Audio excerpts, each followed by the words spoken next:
जय गुरुदेव। स्वामी जी महाराज के प्रेमियों के कुछ अनुभव। कहीं कुछ लोगों को जगह जगह चमत्कारी अनुभव हुए। बाबा जी ने कैसे किसको प्रेरित किया, कैसे किसको बुलाया, ये लोगों की जुबानी सुनने को मिलता है। पूर्वी उत्तर प्रदेश के साहब को एक बुजुर्ग मिले। बुजुर्ग ने बताया कि आज से 30 वर्ष पहले एक नागा बाबा इस गांव में आए।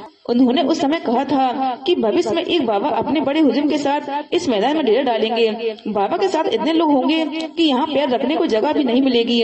अपने आप उन बुजुर्ग ने कहा कि ये बाबा वही हैं क्या? उन्होंने ये भी बताया कि नागा बाबा ने कहा था कि जब वह बाबा भक्तों के साथ डेरा डालेंगे तो समय लेना कि उनकी बात परिवर्तन होगा।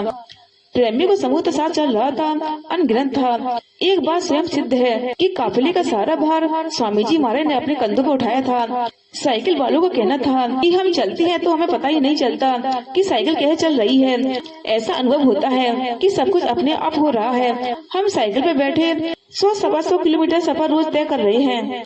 स्वामी जी महाराज ने गांव की औरतों से एक रोटी की मांग की थी। जिसने सुना उसने तो सुना ही। ऐसी महिलाएं भी मिली जिन्होंने कहा कि यही बाबा श्याम को हमारे घर गए थे और कहा था कि एक रोटी मेरे लिए लाना। मुसलमानों की औरतें भी रोटी लेकर आई थी। उनके मन में शंका थी कि बाबा क्या रोटी स्वीकार करेंगे, परंतु जब बाबा ने उनसे भी रोटी ली वह बड़ी खुश हुई। सत्संग में स्वामी जी महाराज ने कहा कि आज से 5-60 वर्ष पहले हिंदू मुसलमान सभी खुश थे।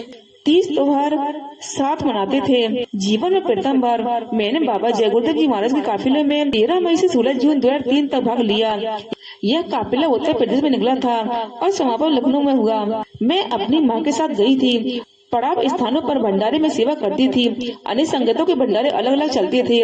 अनगिनत लोगों के भोजन पकाना कोई साधारण बात नहीं थी। काफिले के यात्री हो या बाहर के लोग हो, सत्संग सुनने आए हो, सबके लिए भंडार घर खुला था और वे किसी भी भंडारे में भोजन ग्रहण कर सकते थे। स्वामी जी महाराज के कहने पर गांव की औरतें रोटी बनाकर लाती थी और रोटियों का अंबर लग जाता था। स्वामी जी प्रसाद बनाकर देते थे। काफिला गांव से गुजरा तो ग्रामवासी स्त्री पुरुष बच्चे सड़क के किनारे हाथ जोड़कर खड़े हो जाते और जय गुरुदेव बोलते थे। कड़ाके की धूप में छोटे छोटे बच्चे नंगे पैर खड़े गाड़ियों के दृश्य को कौतूहल बड़ी निगाहों से देखते थे। रास्ते में ग्रामवासी प्याऊ लगाकर यात्री को पानी पिलाने की सेवा करते थे।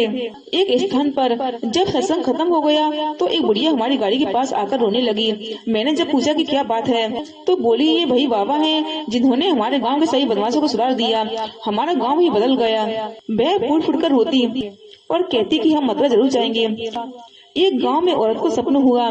स्वप्न में स्वामी जी उसके पास आए और बोले कि 2 दिन बाद हम इसी रास्ते से तुम्हारे गांव होकर जाएंगे, तो मेरे लिए रोटी ले आना। उसने सोचा कि स्वप्न है और ध्यान नहीं दिया।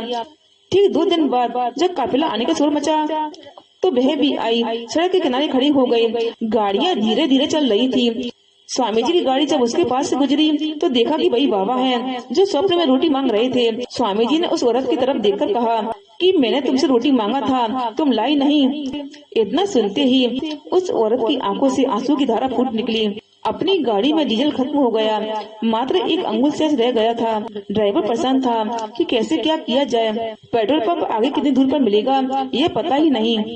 हम सब जय गुरुदेव बोलते रहे और गाड़ी चलती रही। डीजल समाप्त हो गया फिर भी गाड़ी चलती रही। लगभग 25 किलोमीटर चलने के बाद पेट्रोल पंप मिला। ड्राइवर हैरान था कि बाबा जी के काफिले में ये सब क्या देखने को मिल रहा है। उसके भाव बदल गए। मैंने हाई स्कूल की परीक्षा दी। काफिले से मथुरा वापस आने पर जब मेरा रिजल्ट आया तो मैं 2nd डिवीजन पास हो चुकी थी।